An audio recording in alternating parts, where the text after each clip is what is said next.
37వ division అధ్యక్షులు దుడయ్య గారు వారి యొక్క స్పందన తెలియజేస్తారు. ప్రజాపాలన గురించి, ఇందిరమ్మ ఇల్లు, రైతు భరోసా మరియు రేషన్ కార్డుల గురించి వారి యొక్క వివరణ. ఈరోజు మన 37వ డివిజన్కు సంబంధించిన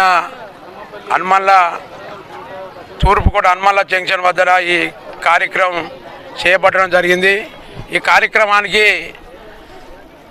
మున్సిపాలిటీ అధికారులు, పోలీసు అధికారులు, అదేవిధంగా మన రెవెన్యూ అధికారులు, అదేవిధంగా ఆర్డీఓ గారు అందరూ వచ్చి మన తూర్పుకోట ఈ అప్లికేషన్లకు తొందరపడకుండా, ఆవేశం పడకుండా వాళ్లకు ఎక్స్ప్లెయిన్ చేసి వాళ్ళను నిమ్మలంగా పెట్టుకోండి, మీరు ఆవేశం పడకుర్రి.